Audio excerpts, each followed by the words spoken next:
With the offseason winding down, the hot corner is going to be a hot topic heading into spring training. We're talking third base on today's Locked On Reds.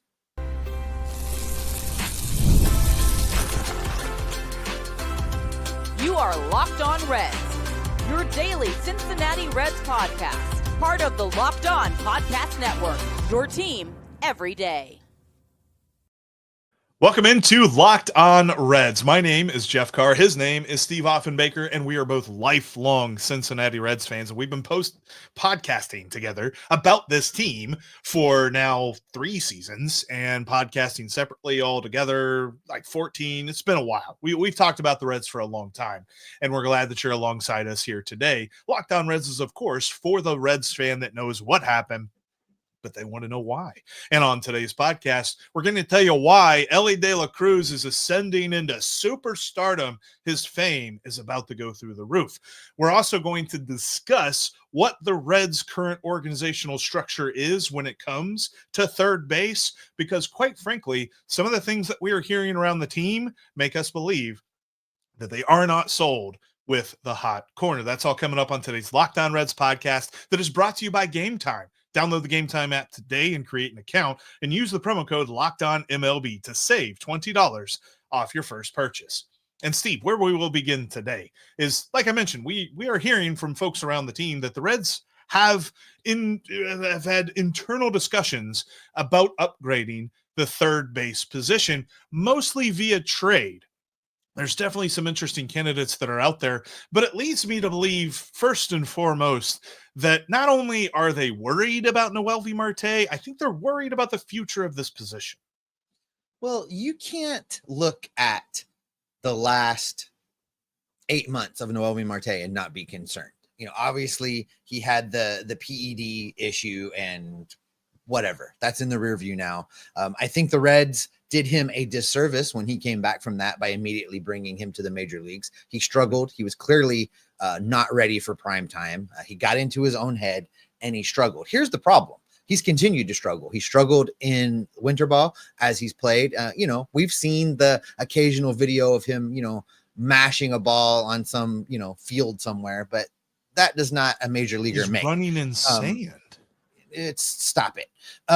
It's just not something that makes me feel optimistic about what's going on.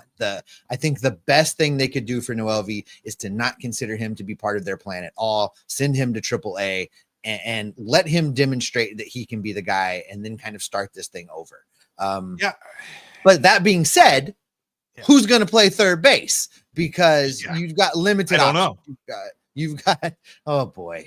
I knew you were. I don't know who's on third base, Steve. I don't know. Stop it. Love Abbott and Costello. That leaves you Jeimer Candelario. That's really your frontline option there. Santiago Espinal is another guy who could play some third base, but if he's your everyday third baseman, well, boy, you've got bigger problems than I want to dig into right now. And look, there's definitely a lot of options, and I want to dive into those here in a few minutes. But I really kind of want to drill in on the Noelvi Marte, because I am a guy that in most cases I look at a player and I stand on the scouting report if there's just not enough information. And I still think that Noelvi Marte is in the club of there's not enough information. The only thing is what we remember. What is the most recent is his struggles after the PED suspension, which makes most people just innately believe that, okay, well, this is who he is, and the PEDs was who he was in 2023. And that's why we were excited about him. We saw a different version of him than is allowed to actually be on the baseball diamond. But I still want to see more from him. That's not saying that I believe I can see enough in spring training to just hand him the position. And I think that is why the reports that we've been hearing are that they're looking for more guys, because I don't think the Reds, I don't think Nick Krall, I don't think Terry Francona are looking at Noelvi Marte and saying, yeah, no, he's our opening day third baseman. And I don't necessarily know that they love the options that are in-house that we will discuss as well. But Noelvi Marte is a guy whose bat really profiles well, at least according to scouts, in both contact and power. And he's got a great eye. He's got everything that you want to be a good hitter. He has solid fielding. I don't know that he would ever be a Gold Glover, but certainly what we saw from him in the last, couple of months of the season was whatever is the Cole Glover, really, really bad Glover. No Glover at all. No Glover at all, because he was making errors that were just routine. It'd be like the easy pick up and throw, and he'd throw it into the stands, or it would go underneath of his glove or something like that. And so there's just so many glaring things that are staring back at us. And I almost wonder if Terry Francona, coming in with a fresh perspective, brand new set of eyes on Noelvi Marte, does he give him that chance? I just don't know if it's in April. I hope it's not in April. You got to ask yourself, when is the last time we saw good Noelvi Marte? What's the answer to that? At the end of 2023, he had a 16-game hitting streak. And what happened between the last time we saw good Noelvi Marte and then when we saw Noelvi Marte again? What happened? He got busted. Questionable legality. He got busted with PEDs. You took away the PEDs and you took away good Noelvi Marte. Now, are those two things related? I don't know. But with the evidence I have before my eyes, I think Noelvi needs to push a great big reset button.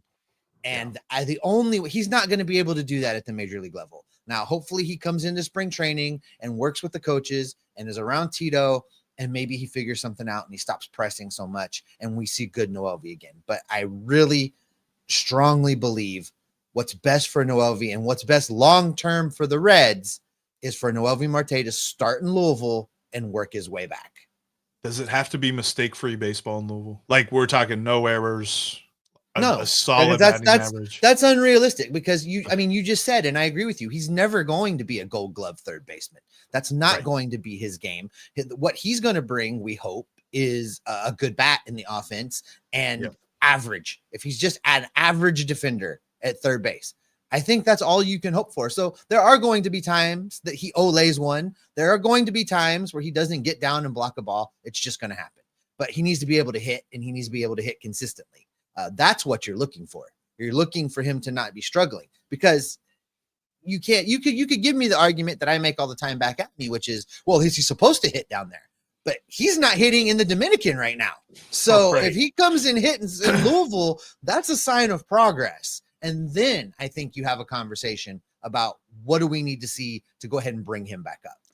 And it's not a he's not hitting, but he's getting on base, he's taking walks and all this other stuff. He's striking out a lot. He's hitting a bunch of pop-ups and putting the ball in play, but it's not productive, basically, is what we're saying when it comes to what he's doing down in the Dominican, because you can always see, and I always think first and foremost of Joey Votto in spring training. Joey Votto never had a good spring training batting average, but he always got like a ton of walks because all he was doing was trying to see pitches. Noelvi Marte is continuing to press in the Dominican Winter League and in the postseason opportunities that he has been taking, and he is continuing to fail. So that has got to be the thing that is first and foremost on the Reds' mind, because we've heard a number of different third basemen, and to say that it's, guys who could play at third base, but maybe they play somewhere else. There's a little bit of that, but there's a little bit of the Reds are willing to at least consider the idea of losing some interesting guys, like not even just prospects, like major league ball players. At least they have talked about for some of these players internally, at the very least. I wonder a little bit, Steve, because at the end of 2025, what do you think is most likely? I'm not saying what you want. I'm not saying the ideal scenario. Most likely to happen. Noelvi Marte gets more at-bats at third base. Somebody else within the organization gets more at-bats at third base. Or Mr. Outside Hire gets more at-bats at third base. Somebody else will get within the organization. Within the organization. I think so too.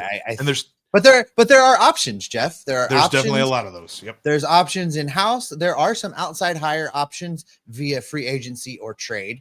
And coming up, we're going to dig in a little bit on what those options actually are. We're going to talk about those folks coming up next. You can take the guesswork out of buying tickets to events with GameTime. Just download the GameTime app, create an account, and use the code LOCKEDONMLB for $20 off your first purchase. GameTime is the app that Jeff and I both use when we head down to Reds games. We go find our favorite restaurant, have some dinner, grab a drink, and then right about time for first pitch, we jump on the GameTime app, we grab our tickets, and walk across the street to the stadium. It's just that easy. We get great deals, very greatly discounted prices. If you're going to a venue, they don't just have baseball. You can get hockey, you can get basketball, you can get all of the sports on GameTime. If you don't know the venue you're going to, just jump on there. They've got a view from your seat, and with all-in pricing, you know exactly what you are going to pay, and you're going to get $20 off. Again, just download that GameTime app, create your account, use the promo code LOCKEDONMLB to get $20 off your first purchase. Terms do apply. Again, create your account and redeem the code LOCKEDONMLB for $20 off. Download GameTime today. What time is it? It's game time. We're talking Cincinnati Reds baseball here today, every month, off season, spring training, regular season, and hopefully postseason. We've got you covered. Make sure you've clicked the like button, the subscribe button, the notification bell. If there's something down there for you to click, just click it. Trust me, you don't want to miss any of what we've got coming for you in 2025. All right, Jeff, let's kind of dive back into this because clearly neither one of us really thinks that Noelvi Marte is the option. We believe from the conversations we're hearing that are occurring internally within the Cincinnati Reds war room, the front office right now, they're not necessarily sold on the in-house options that they have for third base and are actively at least exploring the idea of going out and trading for somebody to bring in here and play the hot corner. So when we talk about what's in-house right now, we saw a lot of Jeimer Candelario at third base last year. He's still on this team. They're paying him a lot of money. He's going to play. He's probably going to spend some time at third base. No matter what else happens, we will see some Jeimer Candelario at third base. They signed Noelvi Marte. I'm sorry. They signed Santiago Espinal to an extension / contract. 1 year. Yeah. Just avoid for money that you thought was a little bit excessive, but that I was okay with as him being the ultimate insurance policy down at the end of the bench. Now, there are people out there that could see him in the current roster construction getting more time than I really would like to see him at third base, but he's an option there as well. The option that I'm advocating for, and again, because it's the offseason, I got to throw the little asterisk, assuming health, that everybody comes out of Goodyear healthy and ready to go, that the options they have available to them. For me, the best case scenario is for Elly De La Cruz to slide over and play third base, Matt McLain to play short, Gavin Lux to play second base. That's what I would do if it were left up to me. So there are options. There are things that could happen. But also, there are some explorations we think we're being led to believe. There are some explorations going on within the Reds front office to consider going out and getting a guy, and you're going to have to trade some talent away to do that. Yeah, and I definitely want to drill into those outside options on tomorrow's Locked On Reds podcast. Make sure you join us for that. And then later on this week, we're going to talk about Santiago Espinal at third base, among other things, with Charlie Goldsmith. But I kind of want to hone in on what's in-house right now, because I think that you're dead on when it comes to Elly De La Cruz. That is the best case scenario, but it doesn't just involve him. It involves Matt McLain being ready to go and being a viable arm to play there at the shortstop position, and not just be like, well, he's healthy, but need to get the arm going again. You don't get the arm going again at shortstop. It's going to have to be at DH, and then Elly would have to shortstop, and then you're back to the question of who plays third base. I think it's more likely that we see Elly De La Cruz at third base than we see Jeimer Candelario at third base. I just feel like the things that we have heard around this team is that they are just really unenthused with him at that position. They saw what they saw. He was an Easter Island head guy that couldn't move around a whole lot. The range wasn't there. Easter Island head. Yeah. You like that? You like that? Got those kind of guys play first base, Steve, and that's probably where he's going to see the most of his time in the field. It's going to be DH as well. And I don't know about Gavin Lux. I've heard that, Fangraphs has kind of penciled him in as Fangraphs had a platoon based on their projections of Gavin Lux and Noelvi Marte at third base. And I think that might be less likely than Jeimer Candelario playing a lot of time at third base this year. And then you have Santiago Espinal. So I don't love those options outside of what the Reds could do. Because think about the infield lineup if Elly's at third and Matt McLain's at short. Then you've got Gavin Lux at second, and you've got either Candelario or CES, whoever's not DHing, at first, or dare I say, Spencer Steer at first base. And maybe Spencer Steer's a third base option, but still, that sounds so much better than forcing someone else to third base, because it doesn't feel like the Reds have a lot of options there, despite the guys who have had the experience and the guys that we're putting on this list. I think we should weed out some of those names right now. I agree. And I think that's exactly what Terry Francona is going to do. I think Tito has to be a little bit careful because he hasn't seen these guys in uniform yet. He's new. He's a new guy in town. And I think it would be reckless if he just started throwing out like, well, I'm moving Elly, I'm doing this, I'm doing that. But once he gets together, have some time to kind of gel, and Tito can move guys around and really present to the group his philosophy and what he's trying to do. I think that's where we're going to start seeing some of these domino pieces fall. Will continue to opening day to advocate for an infield, again, assuming health. That's De La Cruz, McLain, Lux, CES, Candelario splitting time at first, Spencer Steer, uber utility man, moving into spot. Spencer Steer's best position is second base. He's probably the best defensive first baseman on the team. He can play a pretty good third base when he has to, and he's serviceable at times in the corner outfield. So he can still get his full time at bats, move around, and it really gives the flexibility to have good defense and have a good lineup. Whereas David Bell sacrificed all of the defense and still managed to not have a good lineup. So I'm hopeful. And for me, I will continue to advocate for that particular scenario to be what the Reds go with, because I think unless barring some big trade or big signing, that is the best use of every guy on the roster if you line them up that way.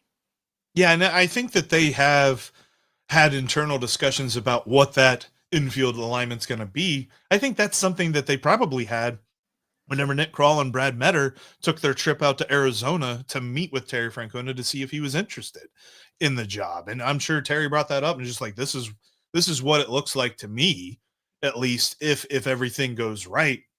This is where I'd like to put these guys. So spring training is going to be very interesting for many different reasons for this team, to see where guys play, to see how much time they get out on the field and in different spots, because there's going to be some guys out of position. We just know that. That's how this team loves to go. That's how the roster has kind of dictated itself. But we also know there's some athletes on this team too. It's not as if they're going to be asking Jesse Winker to play center field, right? There's not going to be Tyler Stevenson in left field. Like, those things are not going to happen. But could we see Matt McLain in the outfield? Sure. Could we see Gavin Lux at third base and in the outfield? Sure. There's going to be some of that in spring training. That's not going to mean that's where they play in opening day or throughout the season, but there's going to be some bits of information that we can glean from that. And I'm looking forward to it. I don't believe that Gavin Lux plays a lot of time at third base. I'm going to take him off the list, at least tentatively. Most of this tentatively. I think that Spencer Steer probably doesn't get that much time at third base. I don't think Jeimer Candelario does either. I think we're talking about a battle between the health of Matt McLain and can he play shortstop. And if that's not the case, then it's probably Santiago Espinal, at least in April, at least from the reporting that we've been hearing. Let me ask you this. What would be the reason to not move Elly De La Cruz to third base, assuming everybody's healthy? Is there a good reason that doesn't involve ego to not move Elly De La Cruz from shortstop to third base?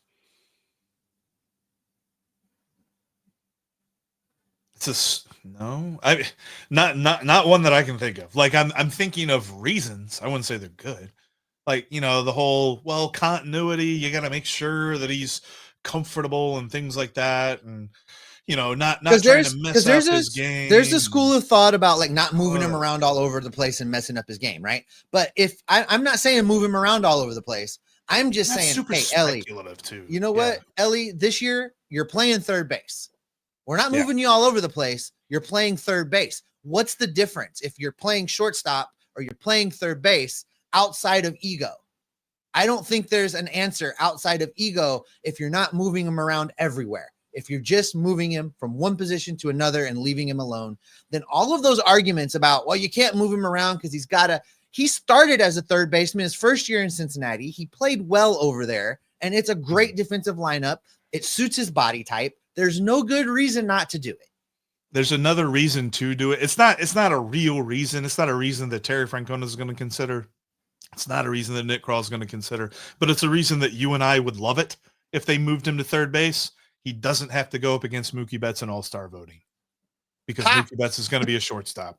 Yeah, he could probably win as a third baseman and be an all-star starter at that point, because I don't think he beats Mookie Betts as far as voting goes. But anyway, that's what the Reds' third base picture looks like. It's murky as heck. There are plenty of outside options out there, and we've heard a few that the Reds may be internally discussing. We'll discuss that on tomorrow's podcast, including a Philadelphia Philly that they may be looking at. All right, Steve, let's switch gears a little bit because we mentioned Elly De La Cruz. Dude's star is only getting brighter, and I am here for all of it.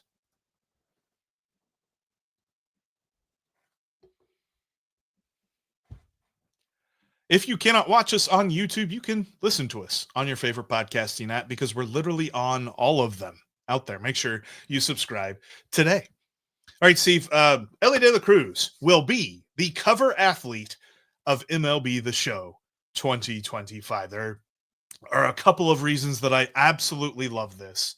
First and foremost, he got to announce I saw this before you go into it, though, when I first saw it, my first thought was that you were somewhere losing your mind.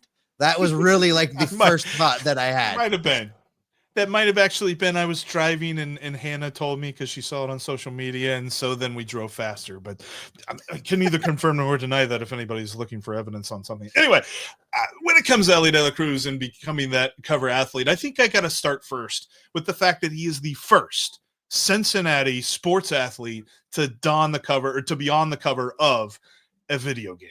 I absolutely love that, considering the athletes that are in this town, considering the fact that Joe Burrow never made it onto Madden before Elly De La Cruz did. Elly beat Joe Burrow in something. Let's take a minute to love that. And grace the cover. Grace the cover is what you're looking for. Grace the cover. Yeah, the first Cincinnati athlete to grace the cover. I'm a little show. off. I love this, but I want to tell you, Elly De La Cruz is going to be the face of baseball along with a couple other guys. You watch now all of the MLB produced graphics on MLB Network, the national stuff, the Fox coverage, all of the things for all of 2025. There's going to be three or four guys always in those, and one of them is going to be Elly De La Cruz. He is now one of the faces of the sport. It is official. He has arrived. He is a meteor right now. Just where he's going to go, we don't know, but it's going to be an awesome ride. It is going to be so much fun to watch what happens with Elly over the next couple years. He is a bona fide, legitimate A+ superstar. Yeah, I love the fact that he's getting this recognition and the fact that he got to announce it too. But just more so, it's a quick little cross discussion here because most of video gamedom is becoming digital. You buy it on a marketplace, you download it to your system, and quite frankly, the entire tri-state, all of Reds country for that matter, just said, nah, we ain't buying digital when it comes to MLB The Show. There might be some folks that buy a PlayStation because of this. I don't know. But I think that this is amazing. And this also makes me wonder a little bit too, like, where are people at when it comes to Elly? Because we constantly see him advertised and pushed by Major League Baseball because they recognize his talent, they recognize his stardom, but we still see people that are like pushing this and that, and he's not as good as you think he is and all this other stuff. And I'm not saying we all got to be like in this one corner where nothing is ever wrong with Elly De La Cruz, but we get negativity all the time. And I know for a fact there's going to be a comment right now where people are just like, why are they putting somebody who strikes out that much on the cover of MLB The Show? Or why are they putting somebody to make that many errors on cover? You know, something stupid like that. Someone's going to say that. But what they don't Someone's- realize is the Reds have a transcendent athlete on their team, a cross-sport, national, international superstar in the making. And we're not going to bring the contract discussion into all of this. That's a discussion for a different time. And we know the discussion, we know the answer.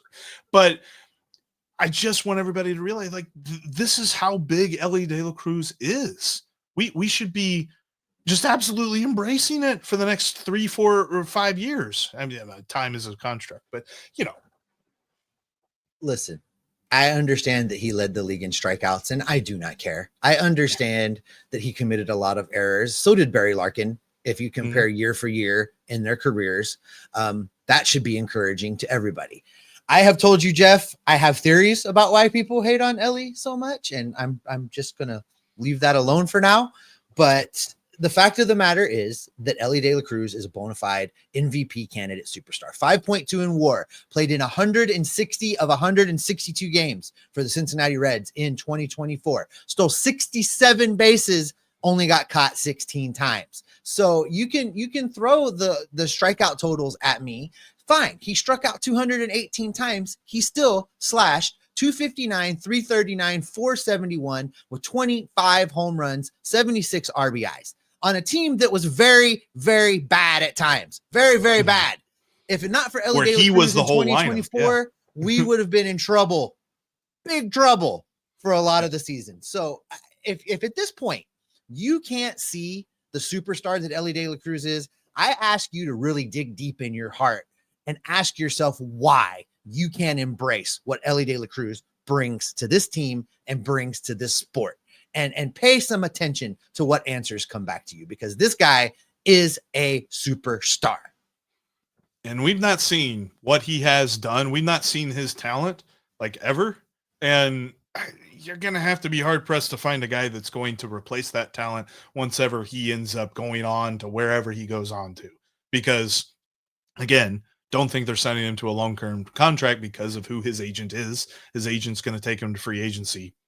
Period. His agent's not going to accept an early contract because of how great he is. But I'm going to enjoy watching what he does here in 2025. And I'm going to get a copy of MLB The Show, and it's going to be back here in the back. Are you going to be waiting in line somewhere? Like, are you going to be? I don't know if they do that anymore. Like, you can get it from Amazon still? and it'll be shipped to your door the day of. Right. Of like the midnight release doesn't exist anymore, which there's a part of me that doesn't love that, the nostalgia part, but also me standing in line anywhere at midnight just sounds awful right now. Unless it's Taco Bell, because I know. Don't stand in line, you sit in the car. It's climate control. I've waited in line at Taco Bell with you many a time. So there's no drive-through video game store. Like you stand in line outside the. Anyway, yeah, no, I can't wait to get that, and I am so looking forward to that. But hey, we've got a lot of great stuff for you coming up on tomorrow's Lockdown Reds podcast. Make sure you join us then when we will talk about a couple of options that could man the hot corner for the Reds if they make a trade. And then we're also going to look at Keith Law and why he likes 5 prospects in the Cincinnati Reds organization to be in the top 100. And none of them are Chase Petty. I don't know how that worked. Did Keith say some nice things about the Reds? Keith said some nice things about the Reds. So we're going to dive into all of that on tomorrow's Lockdown Reds podcast. Make sure that you join us then. Make sure you subscribe. That way you don't miss anything that we've got for you all off season as we get into spring training and we get into opening day. It's not that far away. Steve, it hit the 40s here today, and I started getting excited. So, baseball season shorts weather. Close. It's time for shorts. Shorts weather. Get the flip-flops back out. Let's go, baby. But until then, Steve, what can people expect from you and me? We're gonna keep gathering up these rumors, keep searching for some intel, bring it right back here to keep you locked on Reds every single day. Wow, Keith Law said nice things. It's a New Year's miracle. He did. And yet still somehow Chase Petty was not one of the 5. That's the one thing that I have a problem with. But hey, Keith Law can't say something that you don't have a problem with. That's just a rule here in Cincinnati. It is. Maybe he was being petty.